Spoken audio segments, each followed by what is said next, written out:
Hey, good morning. I am your host, BKP, and we're at Circuit World in Blue Ridge, Georgia. Beautiful morning here.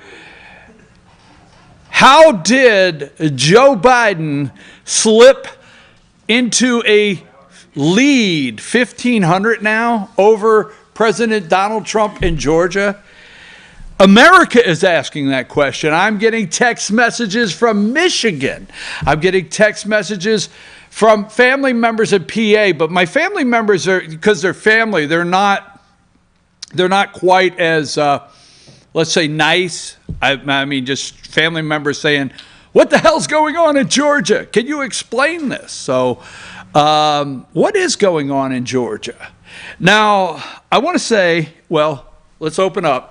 I'm going to take a couple minutes, try to get this done, but I don't want to rush it because I'm going to lay out how the election works in Georgia and why I can look at the camera and tell you I feel very strong that in the inner city of Atlanta, Fulton County, in Gwinnett County, in that area, and Clayton County, why there is corruption and Joe Biden did not win Georgia. This is going to be, I'm going to lay this out why. Not just saying it. You know, anybody could come on and just say he didn't win because Trump's my guy, but I'm going to give you some details of why I think the corruption it has taken place and Joe did not win and is not ahead in the vote count in Georgia. Now, that being said, let me explain a couple things.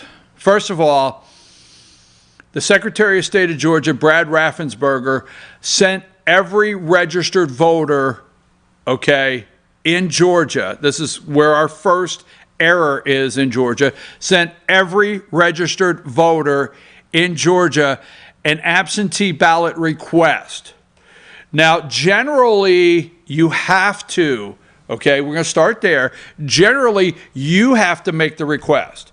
So in the past, if you want to vote absentee ballot in Georgia, you needed to request an absentee ballot and they would send it to you. So the Secretary of State turned that around this year in Georgia, and he is a Republican, This is not a blame game. This is what's going on. So Brad Raffensperger sent every registered voter in Georgia a request for an absentee ballot form, That's number one. So remember, let's be clear, because if you're out there across America and you're like, what happened in Georgia? We are going to tell you.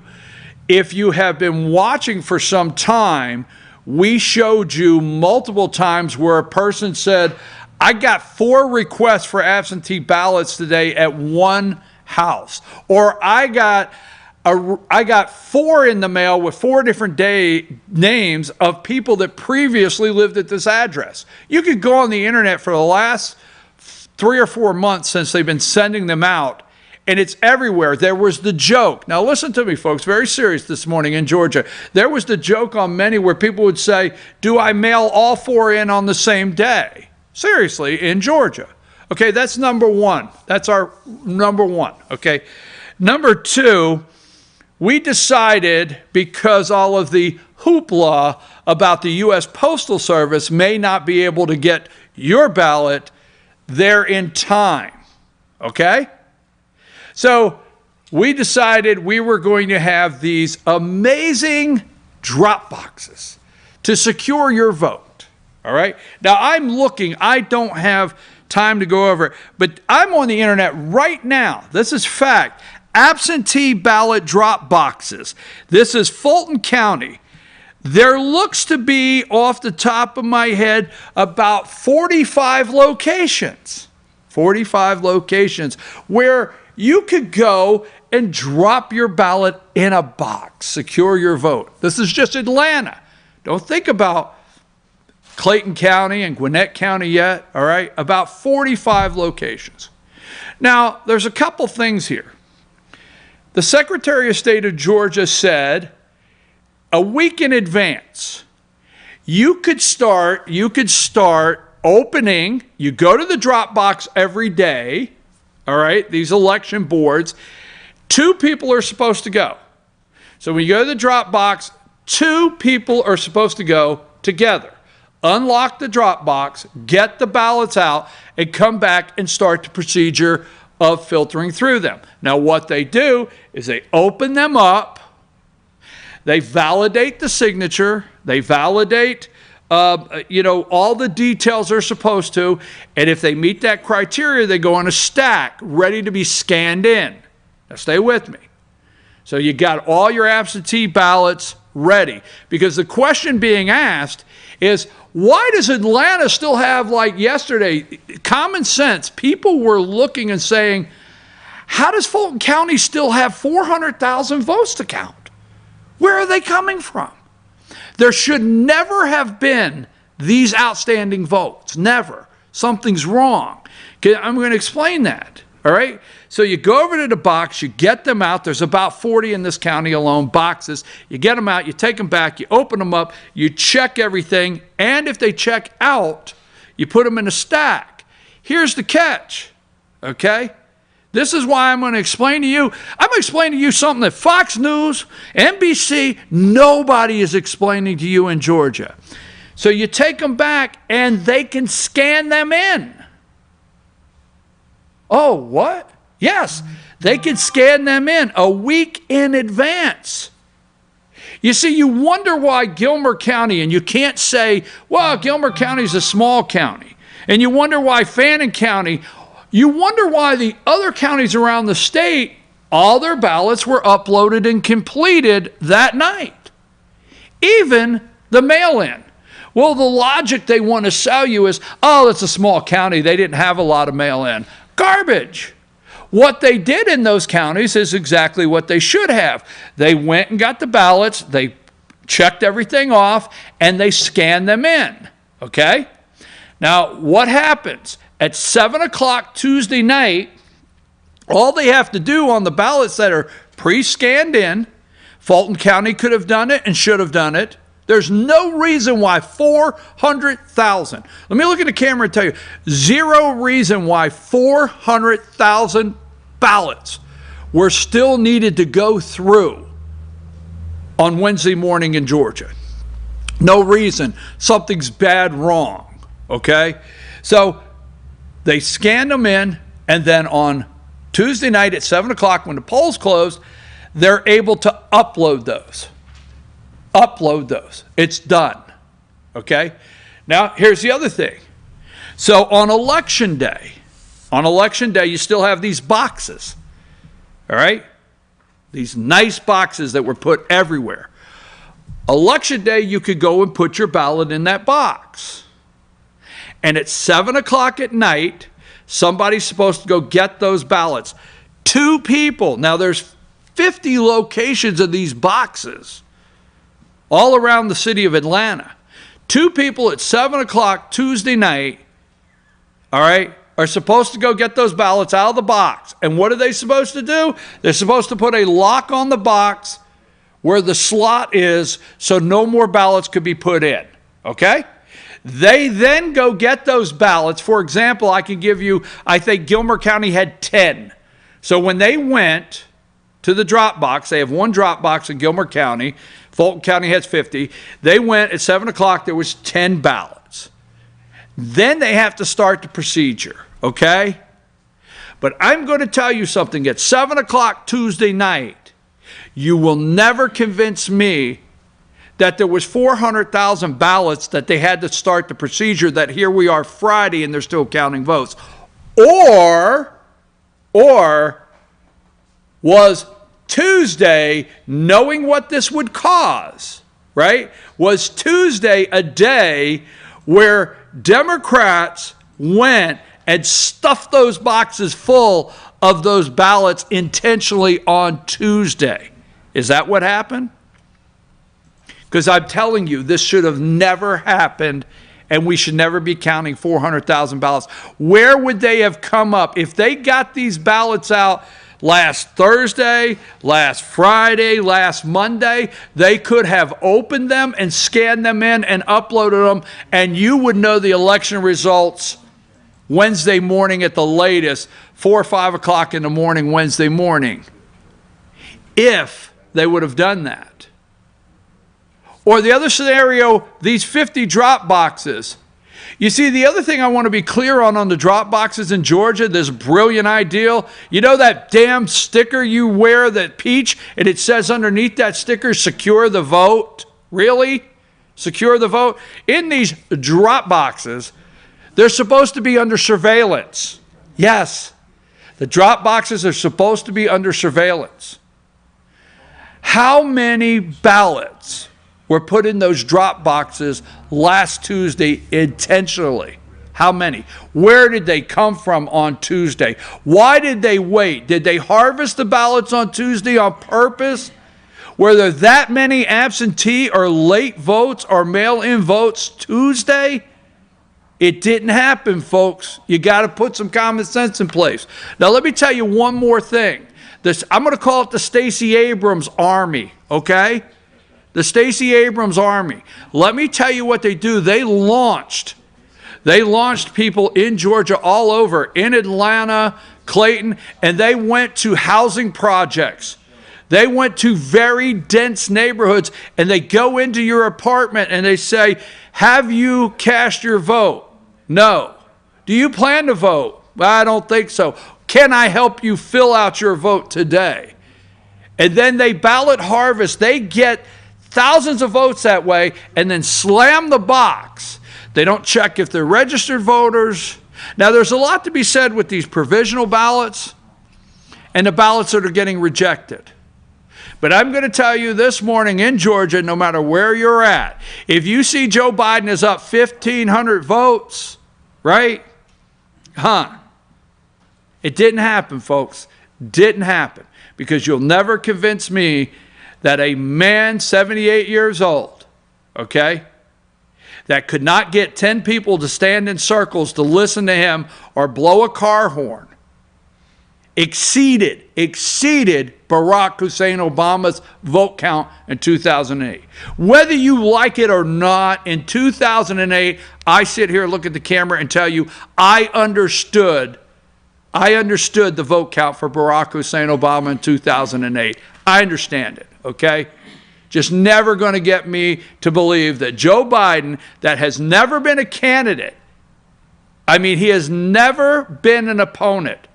The guy, his first run for presidency, he got 2% and had to drop out. His second run against Hillary, he was at 3% and had to drop out. You're never going to tell me that miraculously this 78-year-old guy that has pre-dementia or something, I know you think that's ugly, you're never going to convince me that he couldn't get 10 people in a circle, never got out of the basement, went up to Philadelphia every once in a while, had somebody toot horns, won this election. I'm not buying it. Somebody put on Facebook this morning, I'm a realist. Georgia has lost, let's move on, I'm a realist. Let me tell you something. Well, I better not go any further, I'm running late. But I'm going to get more into this with the All-Star Political Panel. Don't buy it. Ask the doc right now. Sorry, I'm running late right after these messages.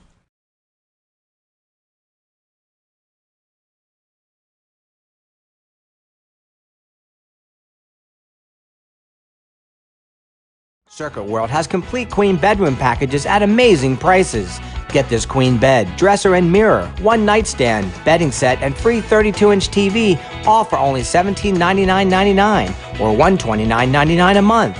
Or get this complete queen bedroom set and sleep in style, also for only $1799.99 or $129.99 a month.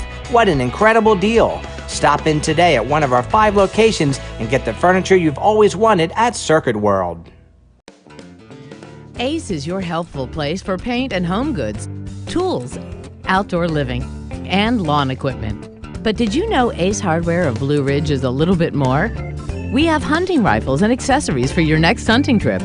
We have Amish furniture imported directly from Ohio. And we have Ace Custom Woodworks for all your custom wood project needs, from cabinets to artwork. Ace Hardware of Blue Ridge. We have your new house in stock.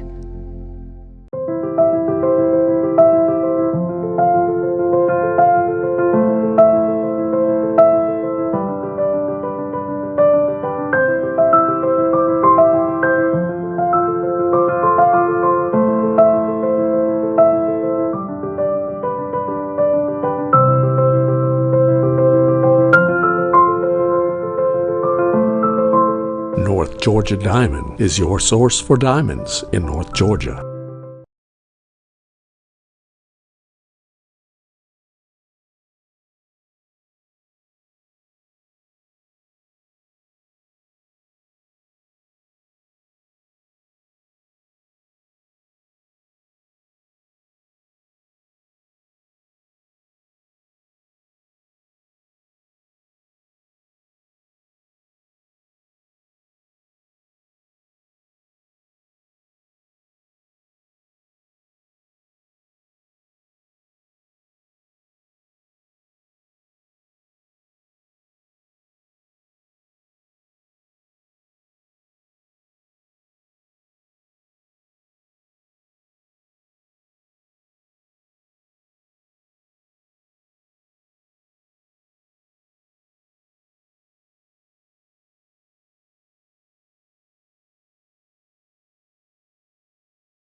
Good morning. We're at Circuit World this morning with Ask the Doc while BKP's on his device over there, and he just got through telling you about the disaster in the voting boxes down in Atlanta and Gwinnett County.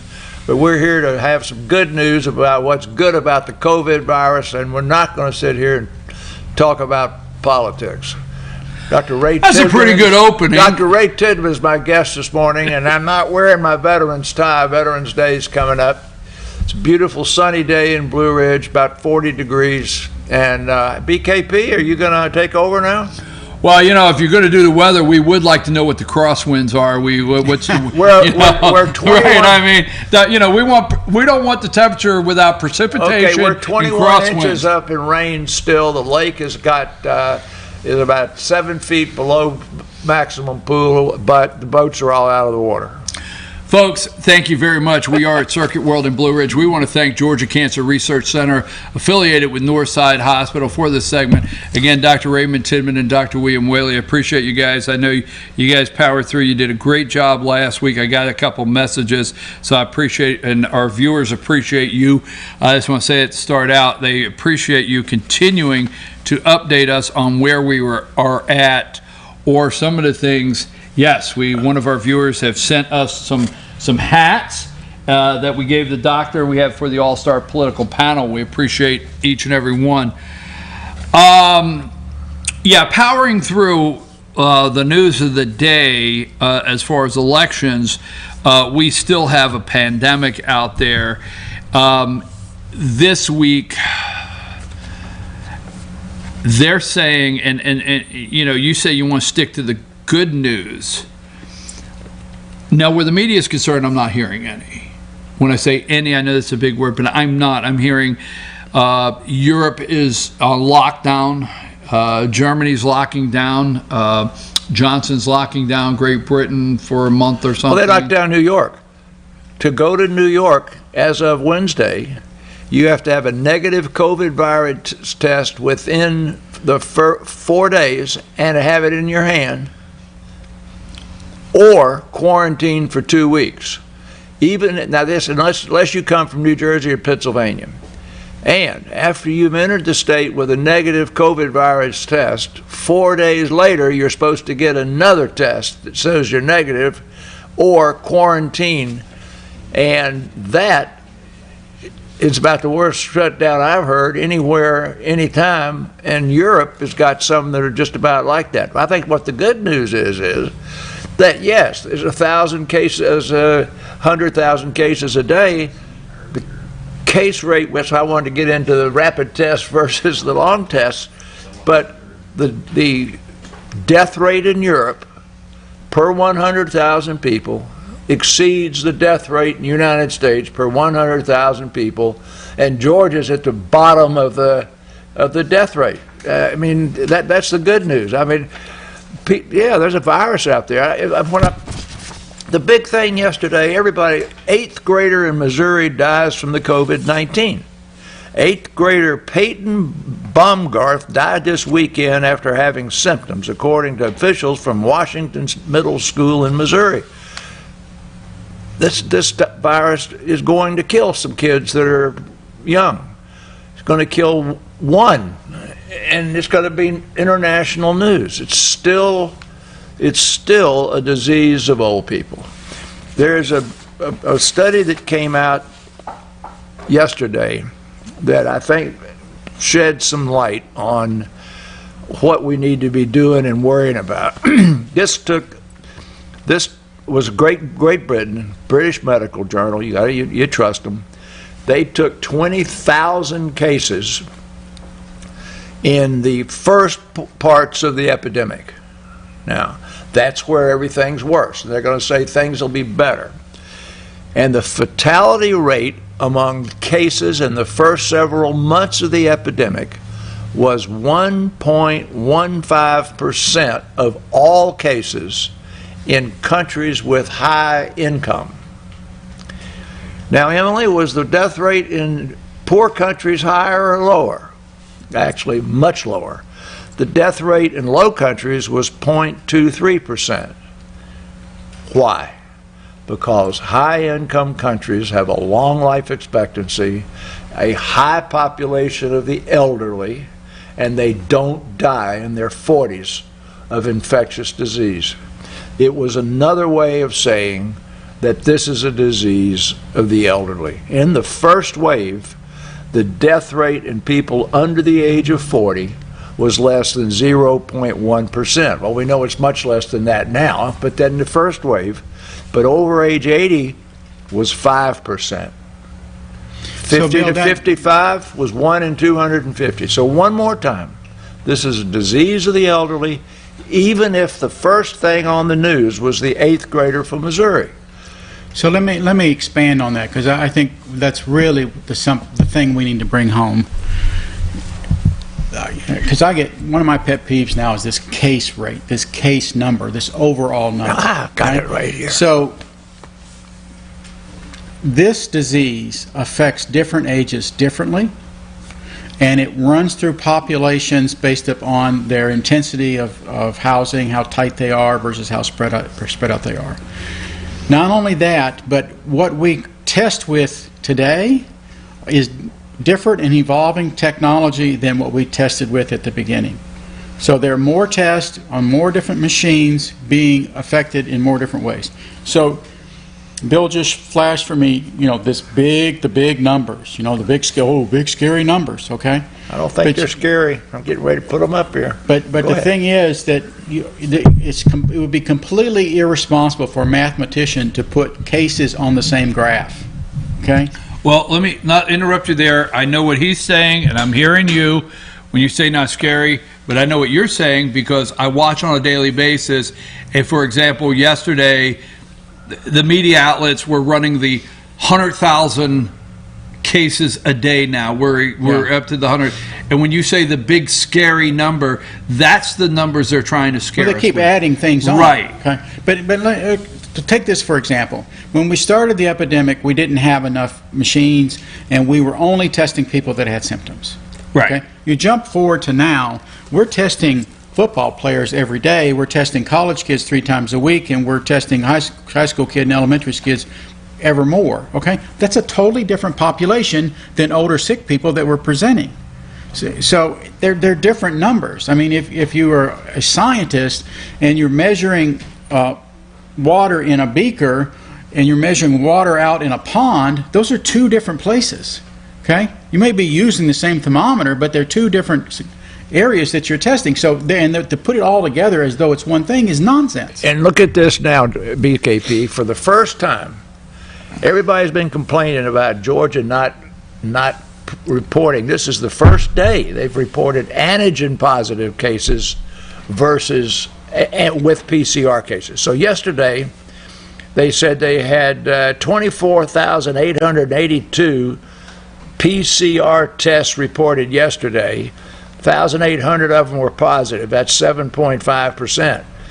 But up there they throw in, you got another 500 that were the antigen test. Now that's the one we're talking about. They go to the the football players every day. Part of the United States is calling antigen positive tests a case. Georgia doesn't. Georgia lists them up there, how many tests we had. But when you get down to the cases, they only are using PCR positive tests. And I think when the nation starts talking about 100,000 positive cases, they are adding all of these PCR cases to the number. Whatever the number is, it's a big number and it's growing. When we were looking at this thing here for total deaths in Georgia a week and a half ago, the total deaths were 6,000. It's 8,000 now. I mean, that's a number. It's gone up a couple thousand in, 3 or 4 weeks. So it's not that this is not a serious epidemic. It's not that the numbers are going up. But once again, this 9-year-old kid, or eighth grader, he would have been 8th grade, is going to be 11 or 12-year-old kid, is one. It's still 5% fatal or greater if you're over age 80. That's the number. That's the group. That's the group. And so when New York State shuts down and tells you to get a negative test, and you're a 15-year-old kid in college coming back to college up there, to me that's nonsense. That's ludicrous. It's nonsense. It's nonsense. And you can't shut down half of a country. And the shutdowns in Europe aren't really working. You know, France is putting more people at the border to stop certain ethnic groups from coming in and cutting people's heads off, and they're not checking for a negative COVID test at the border. Yeah, I mean, it's just chaos. It's just chaos. Yeah. Let me expand on the not part of that. Brian, how much money did we allocate as a country for COVID so far? Is it over $3 trillion? Yeah, that's what I was getting ready to say. I hope that's not a trick question, because I think it's in the trillions. It's $3 trillion. It's like $3 trillion. Yes, it's okay. Yes. So in approximately there's 60 counties in each state. There's 50 states. So there's about 300 counties. No, there's 159 counties in Georgia and Texas. You were off on your county number. I wasn't going to argue with you, but there's 159 counties in Georgia, and there's 100 and something in Check me Texas. on that real quick. What? How many counties in the United States? Maybe Georgia's got a lot of counties. Does. No, Georgia does, but I think what you're doing is an average. It's good. It's an order of magnitude. So go ahead. We're not going to argue with you. Okay, we'll throw it out there. Let's say there's 3,000 counties. Yeah. I think there's 300, but let's say there's 3,000. 3 trillion divided by 3,000 is $1 billion. $1 billion. Get the number there. $1 billion per county. Right. Of debt. Now, what if you put no, I'm talking about debt. Yeah, new debt. Yeah, new, because just on COVID. Fannin County can't hardly come up with $17 Imagine million headlines for a in budget. Fannin County. Hey, we've been allocated $1 billion of new debt. Where are we going to come up with this money? We don't have a lot of billionaires living Did you here. find out how many counties? 3,120. Okay, so I'm off a told digit. Okay, so $1 billion per county. If you just want to try to get your head around these big, nobody knows what $1 trillion is. It's hard to know what $1 billion is, but we know $1 billion is a lot of money. So where are we as a county going? If we had to come up with our $1 billion, where are we going to get that? and then you put us all back into the houses, and you can't work, and you can't take care of yourselves, and maybe you're going to go hungry this winter. Too bad, because we got this virus out there that has numbers that we can now approach, and we have treatments that we can use on it. We got a vaccine almost coming out. Oh, let's shut down all over again, and let's put another $1 billion per county. It's absolutely ludicrous. So that's why we keep emphasizing on this program. You got to do the smart thing. You got to try to protect people that are at risk, and everybody else needs to get to work and get back with their lives and take care of yourselves, because you do have to eat in the wintertime. Well, I want to say this, and I always want to be. I want to say out there, because people watch, and we have a platform here and we have a megaphone. So regardless if it's 10 people or 10,000, what we say we have to realize that somebody listens to. So I have always supported both of you in this program, as far as from day one. Treat our seniors as fine china. Don't take the risk with our seniors and the vulnerable groups. Now, I'm not telling you to take the chances. Everybody, individually, you take your own chances you feel. If you have health issues, we know enough now. As Americans, we know enough now, with not just this program, there's some other good information, that we should be able to determine, I'm a diabetic, I'm overweight, I have asthma, COPD. I'm 80 years old. What my age, right, whatever, okay? We should be able to have the self-responsibility of, I'm the one that really needs the mask. Not only should, we do. We do, okay, but what I'm saying is, leave that up to the individual. It's time we have enough information. I have taken, and I don't say this, and that's where I'm going with this, I know long-winded, I've taken every chance you could take. I mean, even from last week, not going into detail, I had a brief hospitalization, which I'm fine, I'm absolutely fine. But I've gone from being in hospitalization to 3 weeks ago being at a rally that had 15,000 people. I mean, I've taken every risk out there, and But Brian, we all do that all the time. I mean, when you're going to Atlanta and you push a little bit harder on that gas pedal, you go 70 instead of 65. You're adding to your risk. That's what I was just getting. We are adults. We have our own agency. We make our own decisions. This program is to try to help people understand the risk of COVID and how you mitigate that, how you reduce it. But we keep saying, for other people to step in and take away your agency and say, well, you're too dumb to understand this, you need to do this, this, and this, that's wrong. And it's not only is it wrong medically, not only are you harming people medically because you're delaying their cancer diagnosis and not getting their diabetes treated and their hypertension treated, not only is it wrong medically, but economically it's a disaster, and it's increasing poverty. So every time we see these headlines in the media saying, oh, we got to lock down again, or look at Europe, Europe's locking down. Well, stupid is as stupid does. Okay? Well, why do we have to keep doing stupid? It's stupid. Locking down is stupid. So what are you saying, and you take it over here, but what you're saying is, if you're out there this morning and you're sitting there and you're hearing the networks, Europe's locking down, Germany's locking down, okay, that's over there. That's not here. Let's not go ahead. And New York. Okay, now, so let's say lockdown, and how effective would a lockdown be? There's been information that has been published that if you take a vitamin D supplement, it can lower your chances of contracting the COVID virus and can perhaps make it less severe. Now, take a vitamin D supplement. That's not locking you down. Reported yesterday that this is a great study. I've always said flu shots. My wife says no flu shots. Okay, here's the story. Published yesterday.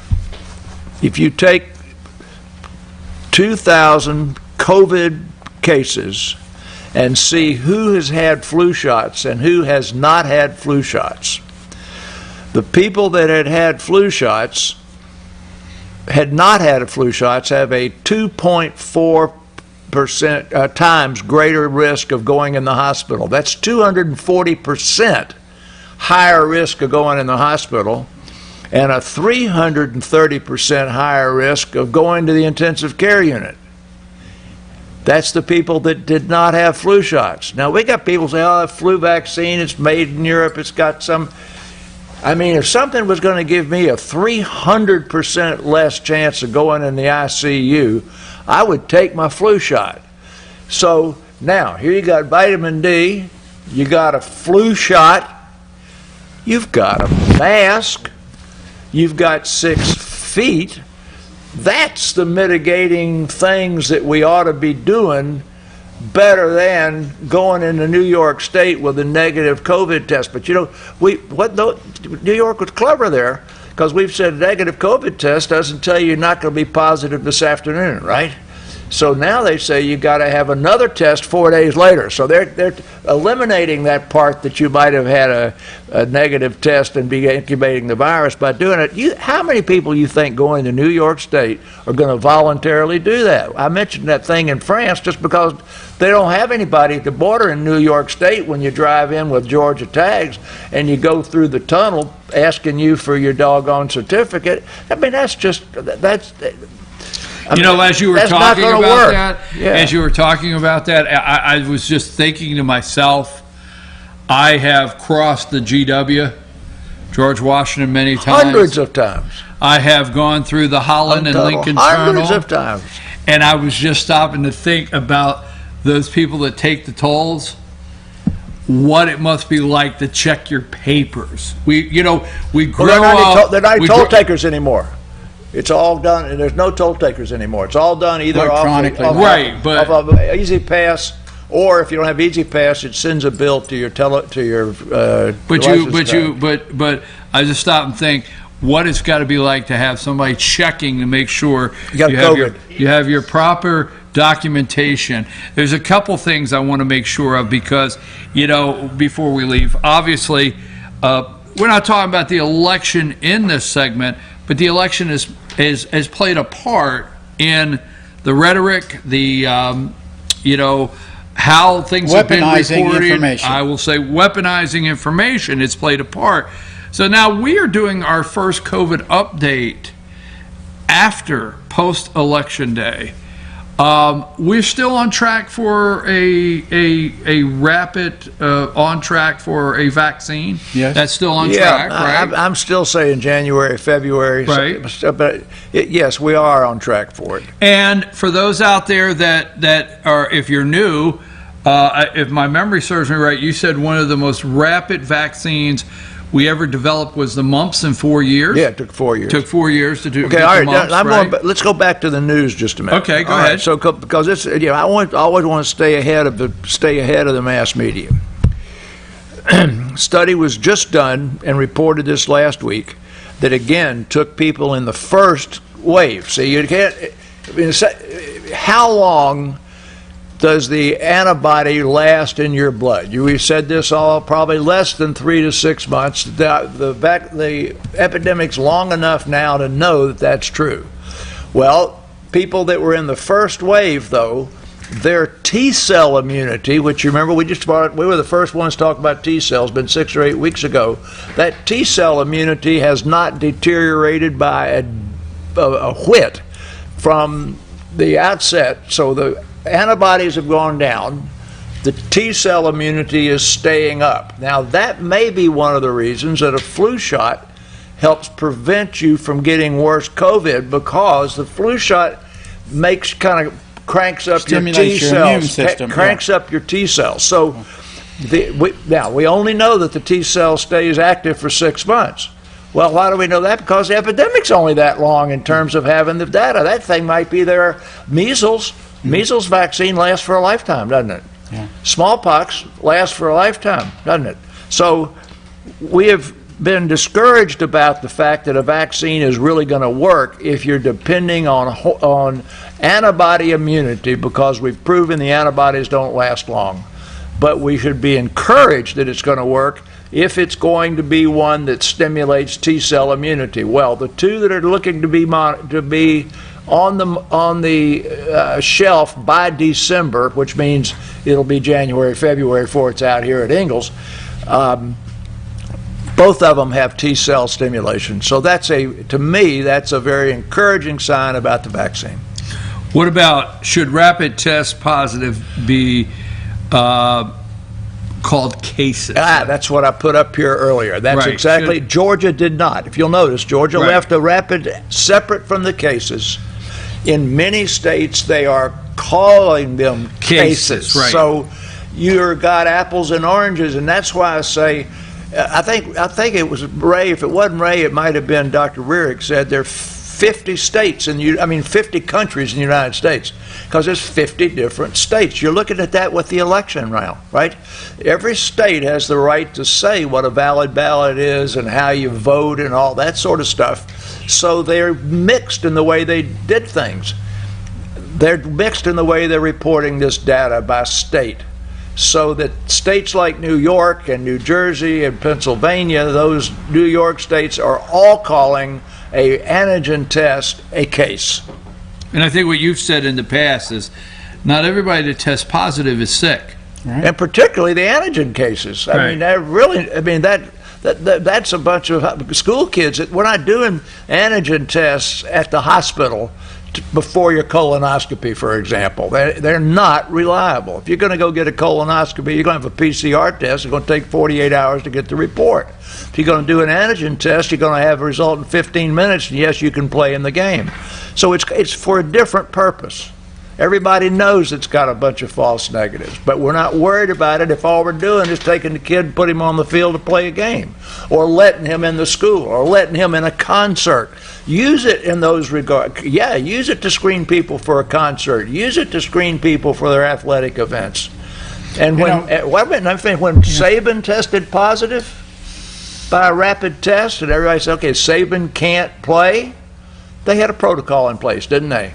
That protocol was do 3 PCR tests 3 days in a row, and if those 3 PCR tests are negative, he's negative. Well, he tested positive on the rapid, negative on the 3 PCR tests, and he coached. That's the way to use that. That's the way to use that test. It's not a case test. I'm trying to get my head around the angst that I think Bill and I are expressing, and it's me angst. Well, we were talking about the elections. We were talking about the testing and many other things. But I think it comes down to that we are a country of very diverse cultures and geography, and to have a group of small people, small-minded, if I might say, who think that the way they see things is the way the country is, and that they don't allow for all this diversity is a rub. It's a major rub. We've talked about our local situation of the mask, get your vaccine done, stay away from people that you fear and that might have the virus, get in early, stay healthy. Those are all important things. If we were in New York, I'd be saying, well, don't get on an elevator with 20 people and don't be riding those subways. Okay? Now, having them stop cars or ask for people that are coming into the state of New York is a distraction. It's a frickin' distraction. They ought to be focusing on the real tight urban areas where this thing all started, because you had dead air and you were pushing all people into that same dead air, and all it took was one person to see. Well, New York State's dead as a doornail. There's not an elevator with one person in it, much less 20. And so economically, it's going to get hammered. It is hammered. Well, interesting you say that, because I, remember not long ago when you went to New York City or anywhere and you had an elevator situation, you would have people say, come on, there's still room. Yeah.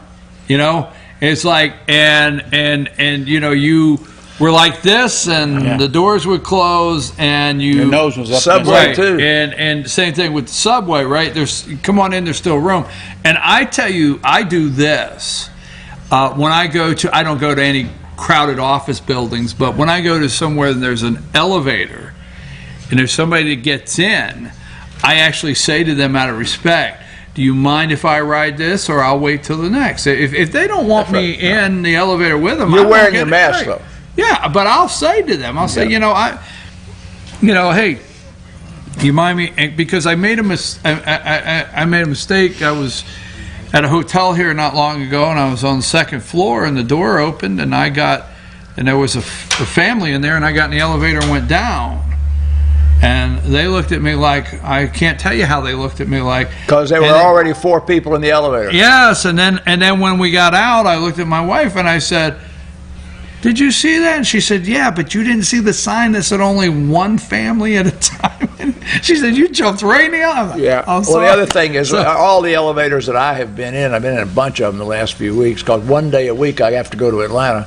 Not the elevator in my apartment. I'm not talking about it. But there's a circle on each of the 4 corners, and then in the middle it says, "Please respect our 6 foot," and then it's got arrows pointing to the 4 corners. And nobody that has been in our building at Northside Hospital, to my knowledge, and I was in the hospital last week in 2 different professional buildings, has been on an elevator with more than 2 other people. So there's always an empty spot in those 4 corners. And then in one elevator, Jane was questioning, I don't think this is actually 6 feet apart. So I asked the guy at the maintenance man there, he says actually 6 feet 2 inches. So I haven't been in any elevator that the corners weren't 6 feet apart from one another, and they are respecting the elevator space. Let me close with this morning, and then whatever you want to that you may want to wrap up with. Because I don't know when we have a new viewer, it seems like this is not being redundant and going over it.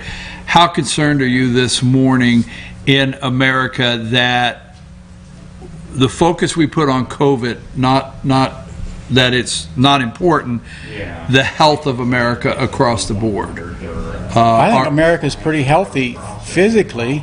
I think mentally we're really beat down, and I think economically it's getting scary for a lot of folks, and those are major weights on the health of the public. But my question, I guess, getting more direct is, I've heard people talk about seniors that are going through depression. Oh, yes. It's awful. And suicide rates and things like that. Drug use in kids and alcoholism and family destruction. I mean, that's the hard thing. That one of my real hopes with this election was we get through it, get open, and move on ahead. Now it looks like we're going to be in the courts in December and arguing about this for 2 more months. The whole argument's unhealthy, and then maybe they'll back off on beating the drum on COVID about run away with and hide, but it's still going to be a morass, and we've got to get back to a life. All right, let's go over here I'm going to go over here on the good side. I think people should be responsible for their own health. I've got 2 groups of patients that are 180 degrees apart. Those that have gone into this COVID thing and have gained weight and sat around their house or their apartment and are depressed, and those that are working from home and have started vigorously exercising, going outdoors, running and walking, following a good diet, doing push-ups and stuff, and come in and look like they just got out of boot camp. That's up here. Mm-hmm. I believe a Christian makes the choice to believe. It's a voluntary choice to believe in Christ. It is a voluntary choice that you decide to have the discipline to get up in the morning, pouring down rain, you got a toenail that's ingrown, and you show up at work 10 minutes early and you give them a good day's work. And that's a difference about personality. That's why I love Marines. I think people are responsible for their own way of dealing with this virus, and that they need to look at themselves and say, I'm being a wimp. I need to get on with my life. If I'm going to work from home, I'm going to get up early and I'm going to eat yogurt instead of donuts, and I'm going to go out and walk for an hour. I mean, take a positive attitude. This glass is half full, not half empty. Things are coming along that are going to help us. The vaccine's out there. We know that the T-cell thing works. Go get the flu shot. It might help you COVID virus. And don't argue with me about it being a plot. Take your vitamin D. I mean, there are lots of reasons to take it, but do these things that can protect you from the COVID virus and can protect your health while we're fighting the COVID virus. Just sitting at home and drinking and eating donuts and sucking your thumb has got to quit. Get out of the house. I don't suck my thumb. And I don't trick of the donut, but I do the donuts. Let me feather that just a little bit because I think that's excellent advice. My experience is if you ask somebody to throw that big of a switch all at one time, they're kind of setting themselves up for failure. So take his advice, break it down into its parts, and start doing parts of it and keep adding it on, build up to it, okay? Don't trick yourself and say, I'm going to go start lifting weights and running 5 miles a day, and then tomorrow I'll And be stop eating donuts. Yeah. You know, you've got to incrementally add things, but if you're committed to it and you figure out how to measure it so that you can give yourself the pats on the back. Hey, I did this many miles this week, or I ate this many steps healthy on my meals. watch. My problem is plurals. Donuts is plural. Yeah. That's been my problem. Not a donut. That's just for when you go off the rails. Right. All right, Hey, let me say this. One more time. Go ahead, sir. I think the flu shot, there's evidence, hard evidence this week that the flu shot may help you with your, not from getting the COVID virus, but help you not get hospitalized or in the ICU. Let me say this. Please excuse the bad language, and I don't mean it like it's like, but, you know, it's like last night I was looking at something and as far as a meal, and I said, when I eat this, I'm going to have heartburn. As I was looking, I'm going to have heartburn when I eat this. Well, it's my own damn fault, okay? Because this morning I'm looking for something to take care of my heartburn. Oh, those are Tums sitting there. Yeah. Huh? But you know, I looked at it, I analyzed it, I came to terms it would be heartburn. There's a such thing in the world, I say this not ugly, but there's a such thing where it's our own damn fault. And we have to have control. My plurals are a problem. And anything else? Final. No, I think I've done it. I'm really leaning on taking vitamin D and flu shots. I wanted you to know that Leo offered to stand in for you anytime that you need to take a day off. So. Yes, I know. I heard Leo would come and stand in at any time. I love Leo's great. We're going to take a break. Thank you, Ask the Doc, Dr. William Whaley, and Dr. Raymond Tinman every week for this great information. Thank you, North Georgia Cancer Research, affiliated with Northside Hospital. We are going to take a brief break, and we're going to come back, and it's time for our all-star political panel.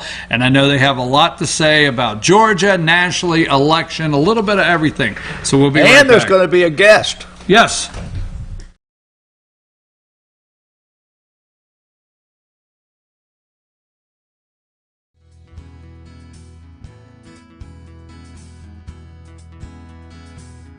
Hello, my name is Chad Watkins. I'm the manager at Larry's Body Shop.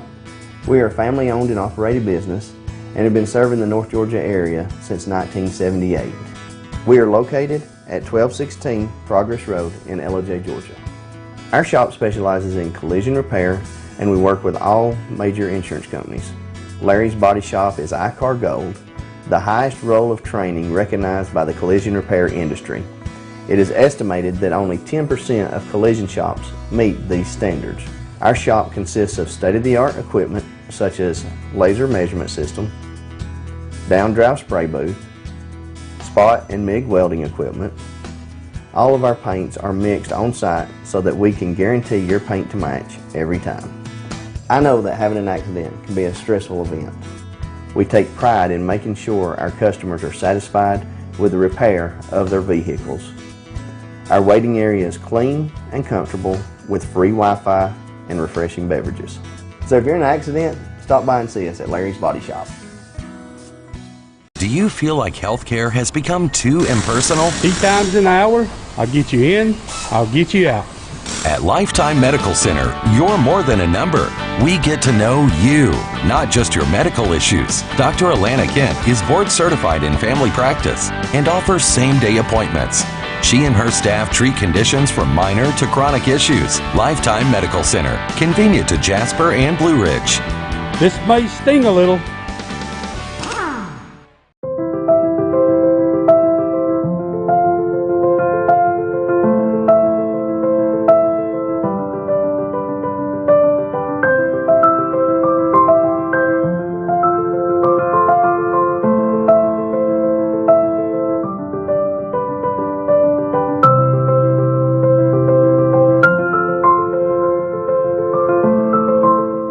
North Georgia Diamond is your source for diamonds in North Georgia.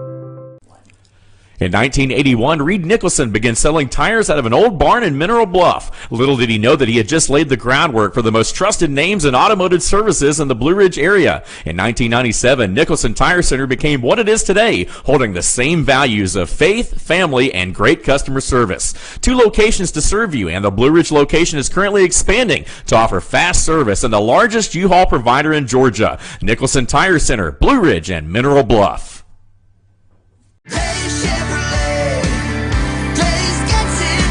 It's been 4 generations of family ownership, tens of thousands of customers, and more Chevys than we'd ever be able to count. And more than 60 years later, when we say Days gets it done, we still mean it. With the North Georgia Mountains lowest Chevy prices, a huge selection, and outstanding customer care. See Days Chevrolet in Jasper, and let's get it done. Days Chevrolet. Days gets it done. Find new roads.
Hey folks, we're back. I'm your host, BKP. It's time for the All-Star Political Panel.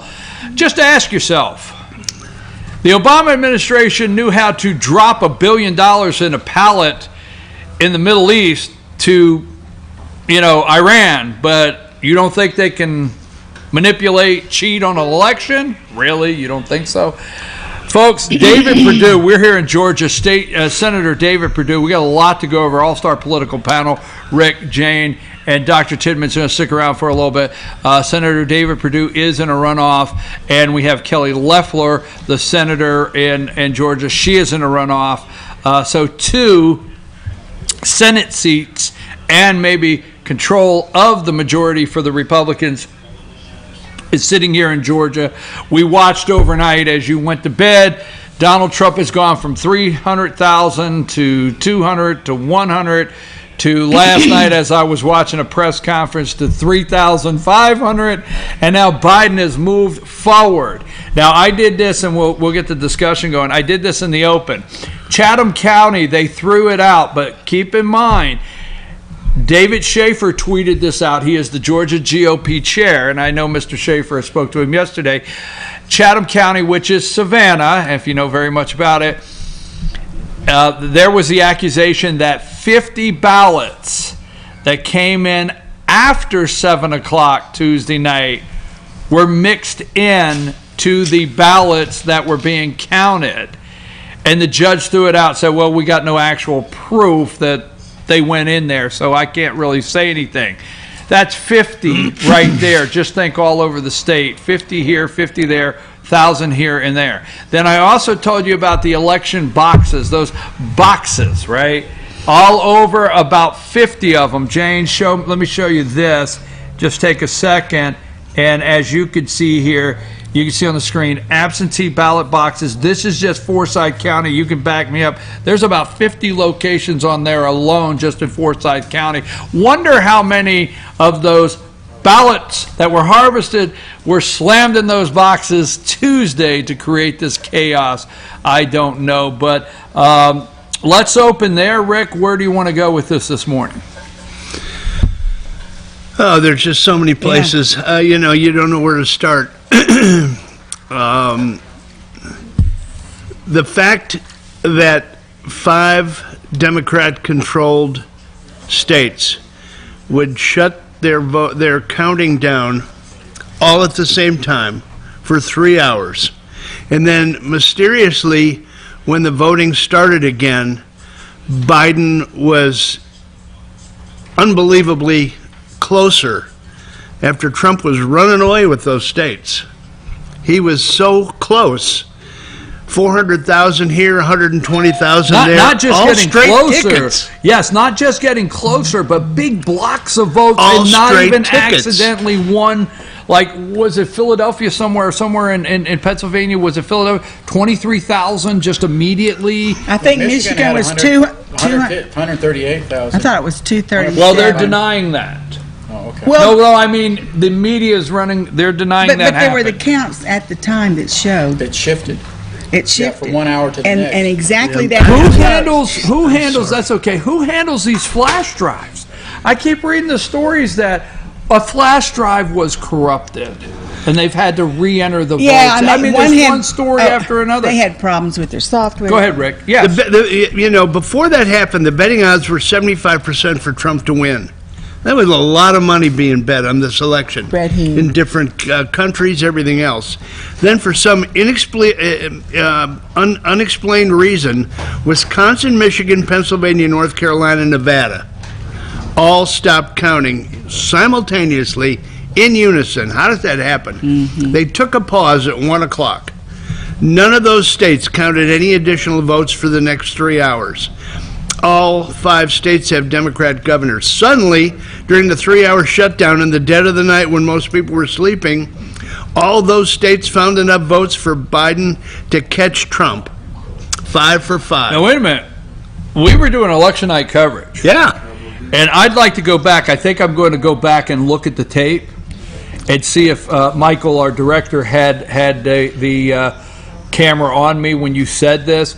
But you said, wait a minute, we got something breaking in Atlanta, and you said a water main break has caused them to stop counting ballots in Fulton County. That was earlier on. Yes. You looked at me and said that, and the thing that went in my mind is like, well, wait a minute, that just don't add up. Yeah, was it now on we the- find out wasn't even that in the room. water main break wasn't even in the area No. at all, but it was used as an excuse. As a cover, just like COVID was used as a cover to put these mail-in ballots in place, something that we've never experienced before, and we said then we weren't prepared to handle them, and it's obvious now that we weren't prepared to handle them because of the corruption that's evident. Well, that being said, I had a tweet from David Schaefer, again, the Georgia GOP chair. I had a tweet from him that said, at 10 o'clock, Fulton County told the Republicans they were shutting down for the night, and then they stayed. The They Democrats kicked all the stayed. Republicans out, Yes. and then all the Democrat states Stayed. kept counting votes. Yes. Under cover of darkness. I tell you what, I got one other thing to say, and then I'll shut up for a little while because I've been so we got a running couple- my mouth. You guys have probably seen it and read it, but Dr. Tidman put out one of the most brilliant pieces, a compilation of videos and just excerpts of what we've gone through, and I sent you a compliment, and I mean, it was brilliant. You're welcome to post that. It was brilliant, the job that you did, so I just wanted to personally... Let's defer to you for a minute. What say you this morning? Just, from a clinician's perspective, it's so important for people to have trust in their lives and in their relationships. And you've had this paradoxical thing where before Trump was even in office, someone who used to be a champion, who used to be well liked. I mean, he had this personality that was bigger than anything, turns into this racist, bad, hateful, lying, sexist, bad person. Okay, just overnight. Came down an escalator and he goes from A to B. People look at that and are like, what? You know, what happened? Just because he's running for politics now, he's a bad person? So you put these things in our culture where that you're like, who's lying here? How much lying is going on?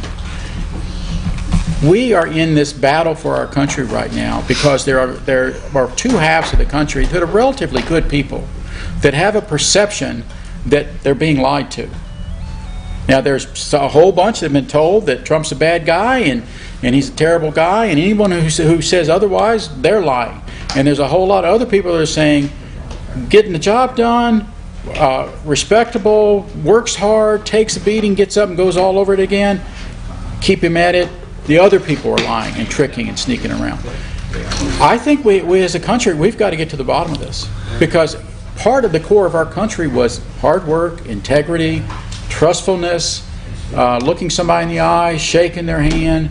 You know, if you're a man of your word, a lady of your word, a lady of your honor, that was important. And now it's like, well, that's not so important. You know, everybody's a liar, everybody's cheating, everybody's getting by. I think that little slip when Biden said, we've got the best voter fraud scheme that's ever been done. That was a total. I don't think that was a Freudian slip. I think that was, they know what they're doing. Well, I mean, they do. He does. But I'm saying he wasn't. He supposed verbalized to say it that. when he shouldn't have. He wanted to say. Well, his filters turned off. They turned off. So they did. And that. But it's like there's a whole group of people that say, well, this is the way you do business. Okay. The big people do business with the big people. They got the backroom deals going on. They get the information ahead of everyone else. All the rest of you people, you just go grind it out. But when you get to where we are, we get the special deals. And I think that's what the American public's responding to. I agree. That's not all right. Let me set this up, and then Jane, I want to go to you because Rick, you've got. By the way, Biden just took the lead in Pennsylvania. He did. He just took the lead in Pennsylvania. Well, we knew they wouldn't stop until they found. Now, I want to come back to that. You do realize in Pennsylvania, it is the Pennsylvania Never Trumper Republicans that wrote the election bill. It's not the Democrats. Now they have a Democrat governor, but we'll get into that. Oh yeah, don't think the Republicans are innocent in this. No. Okay, but let me set this up, and then Jane, I want to go to you. Okay. First of all, I said when I opened the show, I do understand whether you. I do understand in 2008 record numbers of voters for Barack Hussein Obama. I understand that. Okay, I get that, whether I agree with it or not. But yes, record number of voters. So let me tell you what they're expecting the American people to believe. Joe Biden has run for president twice. Okay, he has never been an opponent of anybody. He has never been a contender as a candidate. 2% was the highest he could poll the first time, and plagiarism and one thing after another, he dropped out. He couldn't even get past the first primary against Hillary the second time. I think he was like at 3.5%. If he was that high, he had to drop out, okay? He has had his political career handed to him, and once it was handed to him and he was with the machine, the Delaware machine, nobody ever ran against him. So this guy's never been a political opponent. Okay, that's my point. Second, he's 78 years old, not saying there's anything wrong, but he's 78 years old. He's a crusty old white guy that's never been an opponent. He couldn't get 10 to 12 people to stand in a circle or come blow a horn for him. This is very serious, right? Think about it. Couldn't get them to come. He didn't leave a basement other than go to Philadelphia from time to time. I'm almost there. He could not, he lost support within the African American community. Trump has blown the doors off of the numbers with the African American community. And Hispanic. Right. Florida comes in for Trump with Hispanic votes, record Hispanic votes. Texas, on the border, comes in, record Hispanic votes. Trump has got the endorsement, 50 Cent, Lil Wayne, Ice Cube, you name it, okay? The numbers are through the roof for this man realistically, and they want me to believe that Joe Biden got record votes in this country, historic record votes. What say you? Do you understand where we're going? I mean, I'm just saying what they're trying to get me, you, Rick. What's unbelievable? Okay, to it's believe. Unbelievable. It's you just can't wrap your head around. That's the word. Well, it's unbelievable because it isn't true. It's not. What say you? Let me give Jane just a minute to chime in. It's hard to know where to start, but in hindsight's 2020, and we, the people with their eyes open, are looking backwards and seeing things very, very clearly, which a lot of the people on the left aren't looking back. They don't really have anything to look back to, because after this is all started with people coming forth, yes, I witnessed the post office stamping them at the wrong time. I witnessed them. All these people. You know what? That wasn't mentioned. I've been watching CNN like I thought, well, I need to see what they're doing. I watched them a lot during the return. And nothing is reported on that. Not one word. Exactly. And not only that, Fox has said, when I've watched it, not a word about all of these things that are viable. These are people testifying. And then when it is mentioned, they will say, that is not true. Almost that ridiculously. That is not true. But as we watched Biden in the basement and everything else, the day before the election or something, he went to his home. He had 7 people, 3 were kids under 4, and he's at his house with a Mickey Mouse microphone. Did you see that? A plastic microphone with his mask on, talking with 10 people. We look back on that and we said, what's the problem? He's in his basement, blah, blah. Well, when you look back, to me and to many others, it's obvious that they didn't care because the election was fixed. They didn't need to go out there. He didn't need to do anything. And he also said to one group, I don't need you to vote for me. I don't need you to get elected. What I need is you to get behind me after I'm elected. That's another one of those things that came out of his mouth. And so it's very obvious to some people, and the reason that the left, even the bright people on the left, don't do anything is a lot of them are totally unaware of it. I go to Ben Shapiro, John Solomon, I can get them on Twitter, and you can keep up with what they're saying. Sometimes I go to goofballs, but not but not very often. So it was orchestrated, and one comment that was very good was that, well, Hillary, why didn't they do it to Hillary? Because they've been doing it for years. And the reason is they thought she would never lose. They didn't think they had to stuff the ballots. They didn't think they had to really get on anything. They learned from Hillary. And they learned from Trump. Rick, I want to give you this, but let's go with something else, okay? Let's go with something else. Complicit in a crime, defrauding, all right? Intent to defraud. That's actually on the books. You could be brought up on charges and said intent to defraud. We never agreed with the polls. We know the polls were wrong. But let's agree this morning, and disagree if you want, but let's agree this morning, it's not the polls were wrong. Their intent was to defraud the American people, correct? I believe that. Intent, Prove it. You can't prove it.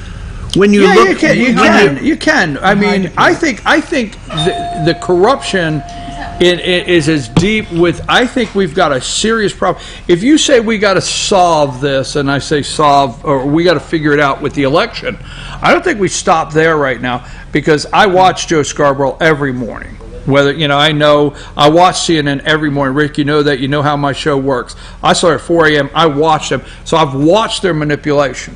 I've watched what they've done every morning. The polls. Washington Post poll had Biden up 17 points. Washington Post, ABC or something, 17 points day before the election in Wisconsin. When 94% of the media coverage about Trump over the last 4 years has been negative, why would anybody think that it would change for the election? To your point. Right. You mean the media? The media has been complicit in trying to destroy Trump for 4 years. and everything they say, documented, 94% of it is all negative. Well, here's how they can prove it. They can find the memos that people have sent, the memos to the pollsters. They've got to have some hard proof to say they were manipulating this. We knew the samples were wrong, but they're trying to answer it today. And they're trying to just say, uh-oh. Well, you can't say uh-oh, because I'm going to tell you this, and I want to go to you. I was so damn tired of hearing Russia, and I get so damn tired of people like Stacey Abrams coming out, and every third word is voter suppression, when the manipulation and the meddling in our election, I'm so tired of that's our media. Our internal meddling in this election and voter suppression is unmatched around the world of what we've done internally. Would you agree, Rick? Yeah. Let me just kind of hammer away at this norm concept. Okay, what is normal? What do you accept as a people? You just talked about the polling. Okay, the last election, polling was all wrong. They were all embarrassed. It's all wrong. All in the lead up to this election said, well, the pollsters have learned their lesson. They're not going to do that again. A day later, all wrong. Right. Worse wrong. Worse wrong is correct. Okay?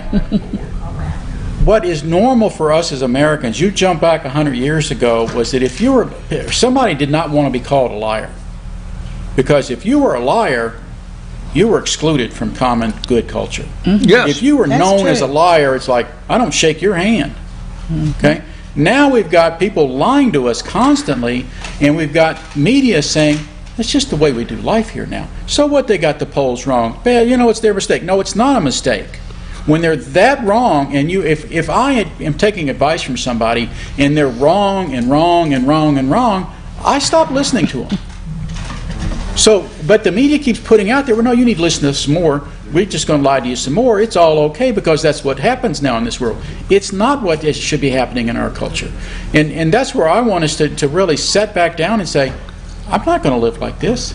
The truth, the word, the honesty matters in life.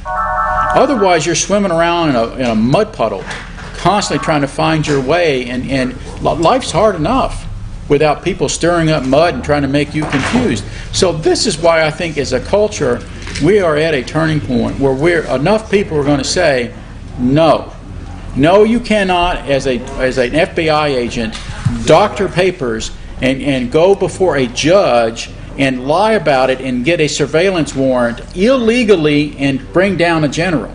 Okay? No. Okay? Why isn't the judge that's now found out that there were lies put before him saying, you get in my office right now because you're going to get prosecuted for lying to me? Why isn't that happening? But because Ray, we know that it happened. Well, what's happening is people are saying we're not going to take this anymore. Look at the Trump rallies. I mean, there were hundreds of thousands of people. And you tell me those hundreds of thousands of people didn't come just to see the All right, well, then what happens? Because you go down the road, you go exactly where I want to go. So what happens? That was last week. 57,000 people in Butler, Pennsylvania. Yeah, just one place. But wait a minute. What happens now?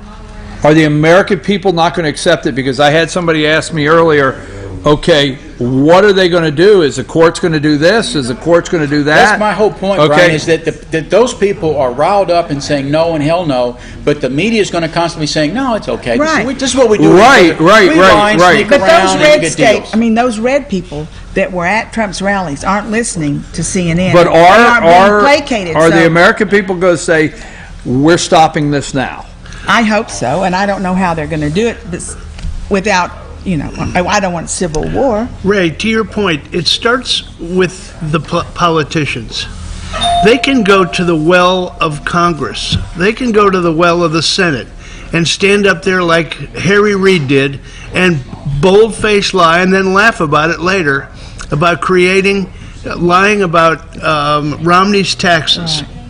Right. It's done every day, and no one can prosecute them because they're in that little sanctity of the congressional buildings. Let me double down on something, because I don't every day, folks, just so you know out there. I've got a business to run. We're a small business USA, so when we're done at 10 o'clock, I got to change hats and run a business. So I don't get to listen to a lot of different talk shows, and I don't. But I wanted to hear Rush's take. All right, I was okay. Where's Rush at this? Because yesterday morning I did a couple things on my show, and I wanted to see, because I come on at 8 a.m. I wanted to see, did I hit some marks? And will Rush resonate some things I said? Or did he watch my show again and he's going, I know how he is. But anyway, all the jokes aside, there was a couple takeaways that he said yesterday. First of all, and I say this jokingly, but we can in 3 minutes in this country, we could have 10 contestants on Dancing with the Stars, 1.5 million votes, and come back and figure out who won Dancing with the Stars in 3 minutes, 1.5 million votes, right? I thought that was good. But the other thing he said, and I was cheering him because I'm thinking the same thing, the media now on the pollsters, it's just like, uh-oh. What do you mean, uh-oh? And then they turned it around. It's our fault the polls are wrong. We won't talk to them. We lied to them. We lie to them when they call. They would be, when they called you, if you're a Trump supporter, if you would actually talk to them, they would be more accurate. But it's our fault, the polls. They've turned it all around on us. So let me ask you this. Where are the Republicans? Now, I did hear Lindsey Graham say he's going to put $500,000 towards, or million, or whatever he said, 1,000, million. 500,000. All right, towards. Where are the Republicans? Where are they on this? They're very quiet. Right. Most of them. Are they going to accept this? I mean, I'm going to tell you, we'll pick a different day to take somebody to task, but I was a little disappointed that our governor wasn't at that press conference last night. I'm a little disappointed that we haven't had a strong statement from our governor here in Georgia. I don't know. Where are the Republicans, Rick? I don't know, but, we can beat this horse until the cows come home about I've been real busy. Woe is us. I would really like to have us start moving in the direction of what in the heck are we going to do about it? Yeah. Okay, go there. That's actually where I'm going. Okay, what are we going to do? Are we going to stand up and put up with, like Ray said earlier, are we going to put up with this crap anymore? I just think that there's been so many people that have been vocally supportive, vocally and action-wise supportive of Trump. I don't think so. Maybe I'm being too hopeful, but I don't think that we're going to put up with it anymore. Well, and I think we get there, Rick, by someone or enough people coming forward and saying, look, who are the truth speakers? Who are absolutely committed to speaking the truth? Right. And my analogy is, if you have a SEAL team going into a foreign country, and they're, it's a life and death thing, and if everything go to hell in a handbasket and they all be dead, okay? They know when so-and-so says something, it's the truth. When one of their members says, noise over there, it's life or there's death. A noise over there. Exactly. They focus on that. They know that the truth makes them get through danger and live. We're talking about that here. We're talking about a culture that says we feel like we're being lied to all the time from all kinds of directions, and they're all trying to say lying's okay, it's whatever, it's however it comes around. No, lying's not okay. So we have to come back to some people that are saying, stop the lying. We're going to call you on the lying. You step out of a Congress meeting and you tell a Bill Bow-Flat lie, your picture's going to be on the news every night. Liar. Yep. Okay? And we're not going to accept people lying about liars. There has to be truth tellers that have a name for being truth tellers. And we get after this. Well, in that case, we have to own the media because the other people own it, and who's going to put on a person that tells the truth? Yeah. Not even Fox now. Yeah. So I agree with you. And to me, the bottom line is, after who's doing this and who's doing that, is think about it. If your teacher puts you in a room to take a test and she said, you cannot use your book, but I'm going to leave that book there, but you can't use it. She steps out. You're going to use some kids would cheat. I wouldn't, I will tell you that. But could you please not tell those kind of stories? It just takes me back. My nerves are shot. I remember the day the Tempted book was left. Please do not use that example. A lot of people, maybe a high percentage, would look. Now, if the teacher stayed in there, of course, the student would take the test and not touch the book. So you have to say, why, and everyone's saying this isn't my idea, but why do they not care? Why do they care that we watch? They're not transparent. They don't want us standing over their shoulder. They're 60 or to 150 feet away, the observers, when they let them in. All of that, they're boarding up their windows. That tells you everything you need to know. And the fact that, yes. Yeah, they're ready in Philadelphia. Yeah, they're ready. Yeah. And everywhere. I mean, Philly and Michigan, they don't want observers. They kick them out. They obstruct them. They have policemen walking around intimidating them. So if you don't want people to know what you're doing when we have the right to know, that's the bottom line.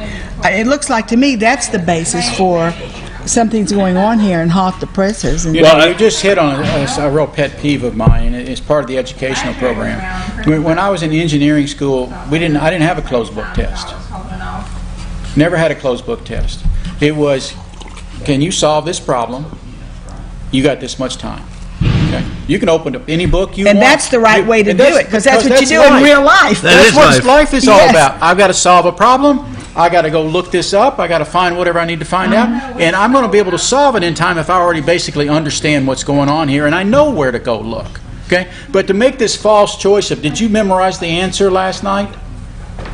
We don't do that in life. Hopefully we don't do that in life. If a patient comes into me and I don't know the answer, I need to go look and ask questions and search wherever I need to search. I don't need to guess that, well, I think I studied that about a month ago and I think this was the answer. That's not okay. And that's the way life is. And so we've got a whole thing going on here of these false choices and mixed metaphors and nonsense that we've got to get back to truth. Can you solve problems? Can you get results? Can you speak the truth? Well, let me say this.